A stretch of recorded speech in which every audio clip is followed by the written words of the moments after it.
Peggy 18.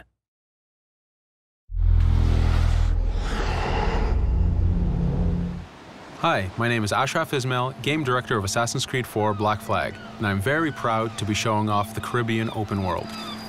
Here, we're going to start with Edward. After completing a few missions, he's met up with the assassins, but he's not yet bought into the creed, so he still has this selfish need for fame and fortune. Edward is one of the most unique characters we've created for the Assassin's Creed universe. He is a man who is still trying to figure out who he is in life and what he wants to get out of it. At this point in the story, he still wants that fame, so one way to get it is to complete these assassination contracts. This is a way to make money and to gain a bit of notoriety. So here we go. We have 2 targets to take out, 2 Templar brothers. So we're going to accept the contract, and the world map is going to show us where this contract takes place. So we see here that the contract is actually very close to us. It starts in the village we're in, but as we zoom out, we want to show you the world that we have. Many locations, over 50 locations, centered by Cuba, the Bahamas, and Florida up north. This is a massive world. There's a lot to find and do in this Caribbean Sea. But now we'll get back to the Fisherman Village and go after our targets. The Fisherman Village, it's one type of location in this world. It's really here as a convenience to the player. This is where you can start missions, where you can shop to upgrade Edward and the Jackdaw itself. It's really about the mood and the ambiance of the Caribbean Sea. In the distance, we have a tavern that we're approaching. Taverns are places where you can hire crew, play mini games, drink if you wish. But for now, we're going to focus on the targets and take them out.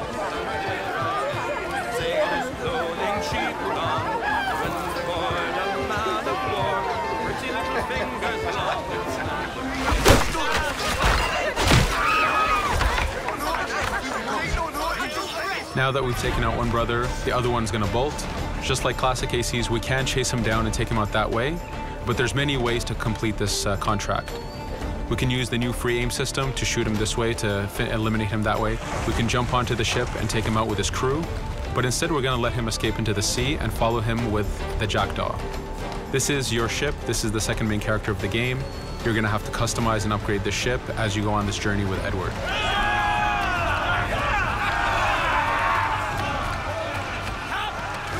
We've seamlessly gone from a ground chase right into a naval chase.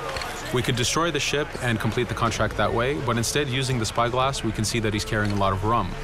Rum is important in the economy system. It's one way of making a lot of money if you sell it properly. So instead of destroying the ship, we're going to plunder that ship. Fire! Here you can see the upgrades that we've made into the Naval Combat. Using the front cannons, you can shoot chain shots to slow down the ship. Using the new round shot mechanic of trajectory aiming, you can aim for the hull and do a lot of damage this way. This specific enemy is what we call a frigate. Frigates are the type of ships that you need to destroy as fast as you can, because the longer the fight lasts, the more damage they're capable of doing. We have other enemy types like the Charger or the Man of War. The Man of War is a massive ship capable of carrying over 100 cannons. These are ships that you really need to upgrade to be able to face. But now that this frigate has been demasted, we can start the boarding. Boarding, it's very important. You are a pirate. This is how you gain cargo. This is how you take on ships. So here we can start the boarding from any orientation or angle we wish. The distance even matters. If you get too close, the 2 crews will just jump right into each other. If you start a bit further, you can jump in the water and go in for a sneak stealth attack. We have 2 objectives to accomplish for this boarding. We can take out the captain, and we need to take out some of his crew. So using the swivel gun, we will efficiently take out a lot of the crew. And now we'll go for the captain using Edward's navigation abilities. Here, again, using the new free aim system, we have a dangerous enemy on the other side taking out our crew. We can easily take him out with a headshot. So what we see here is that 2 ships have come together to create this 3D environment where, using your assassin abilities to navigate, to be stealthy, you can take the advantage and get the kill by surprise. Now that we've taken out the captain, we still need to take out a few of the crew members to complete this boarding. Now that we've plundered the ship, we're going to gain that rum that we saw earlier, but we're also going to gain ammo and crew members and some gold. With every boarding, there's 3 options that you can do with that ship. You can gain crew members, you can send the ship to your fleet if you wish, or you can salvage a ship to repair the Jackdaw if you took too much damage in the fight. In this case, since we did well, we're going to send the ship to our fleet. Now that we're back in the Caribbean Sea, we needed to make sure that every minute something is being advertised to the player, something new for the player to do. In this case, we have this uncharted location. These are what we call playas. We have over 75 of these in the Caribbean world. Every playa has something very important for the player to find, something that will help in upgrading Edward or the Jackdaw. So it's in your advantage to explore these locations.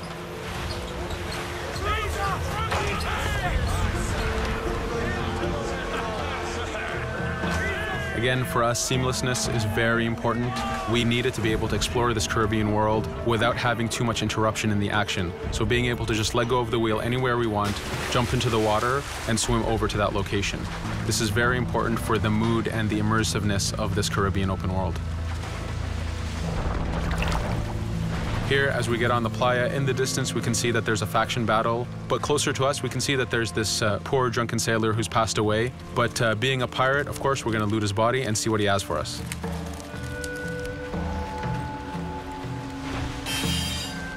So we found a treasure map. This treasure map is asking us to go to an island called Misteriosa.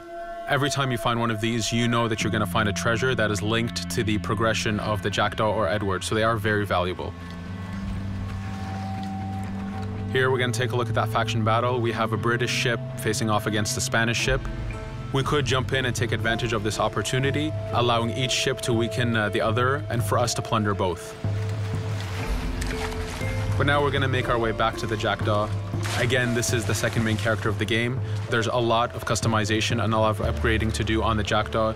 You can upgrade all the weapons to fit the playstyle you wish. Now, as we get onto the Jackdaw, we can see that the crew is cheering for us. Edward has a really close relationship with his first mate, Adewale, standing right there, and with his crew. And this is something that you'll see later in the demo, that we can lose and gain crew members. Again, using the spyglass, we can really see the contents of a ship, but you can also assess the danger and threat level of these ships. But for now, we're going to continue to Misteriosa to find that treasure. Here we've crossed into a harpooning zone. The harpooning system is connected to the hunting system, which is used for upgrading Edward himself. So you can upgrade the number of weapons he carries, the ammo that you can carry, and even his health. But for now, we've moved past that zone and we've got into a storm. Storms are very dangerous. If you're not careful, if you don't know how to navigate a storm, you will take damage to your ship and you will lose crew members. In the distance, we can see a water spout. This is a tornado in the ocean. These are very dangerous. They can suck you in, and when they do, they tear the ship apart and take out your crew. Here we can see its effect on a ship. This poor ship got sucked in and got destroyed. Storms are very dangerous, but we wanted the player to take advantage of this. When you've mastered a storm, when you know how these systems work, you can pull enemies into a storm and let the storm do damage for you. So there is a strategic element to using a storm in the world.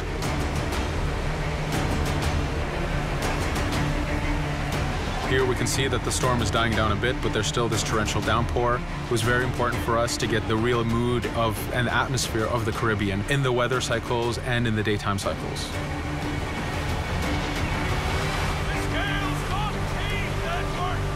But here, since we've survived the storm, did pretty well, let's order our crew to sing. Sea shanties are a part of this game. It's a collectible that you can find in the world. So the more you find, the bigger playlist you have for your crew.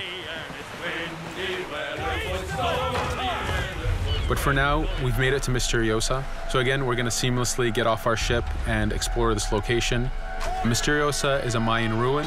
Mayan ruins are heavy with stealth and navigation capacities. There's a lot of treasures and hidden discoveries to be found in these locations.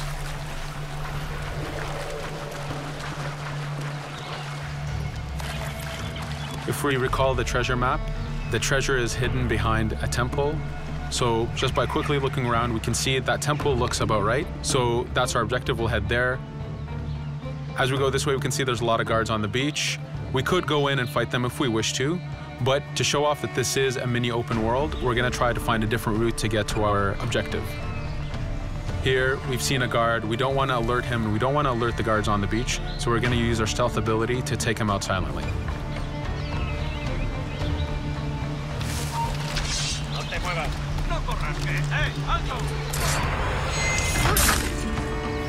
With AC3, we were able to push the navigation in the frontier, which means using natural environments like trees and rocks and so on.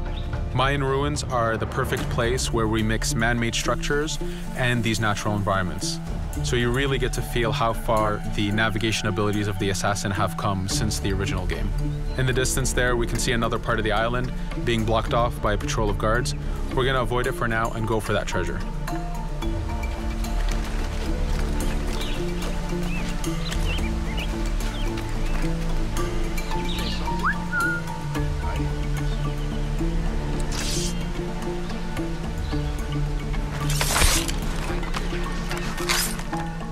It's important for us to be able to give the players new tools, specifically for stealth. In this case, we have the blowpipe.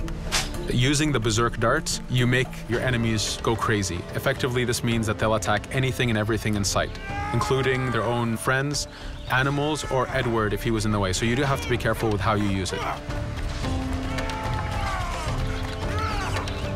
But now that we've caused a distraction, if we happen to fall down there, at least there's already a bit of damage done for us. But using our navigation skills, we're able to get past that area without any trouble. There in the distance, you can see the Jackdaw, placed exactly where you left it when you got onto this location. It's really important for us to show the beauty of this Caribbean world. The Caribbean has some amazing vistas, and we pushed ourselves to replicate this in the game.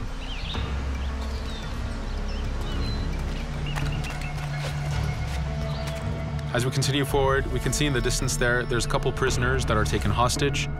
This is a scenario that you need to use stealth. If you're detected by those guards, they will kill the hostages. So in this case, it's to your advantage to use the environment to figure out how you can take out those guards without being detected. In this case, it's 2 guards, so it's not too hard.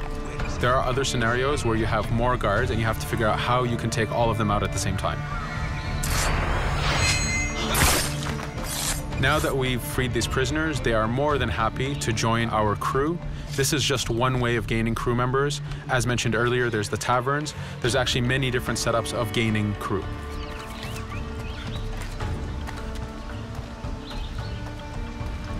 Here, we're going to go back to the treasure map.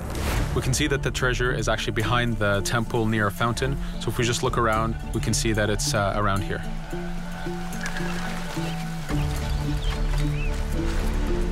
Now that we've found the treasure, what we've actually found is a blueprint. Blueprints are incredibly valuable for the upgrading of the Jackdaw. This is how you can upgrade the biggest and most devastating upgrades of the ship. So here we're approaching a reach high point. Just like classic ACs, synchronizing with a reach high point reveals the contents of a location and the map itself. But as an added feature, because this game world is so huge, there are many different locations, this also becomes a fast travel point. So now you can, by synchronizing, now you can come back here anytime you wish to collect those treasures that we passed up a bit earlier. Here we've reached the end of the demo. This was a tease of the open world that we have. We're very excited to be able to show off this game and to let you play it very soon. Thank you for joining us.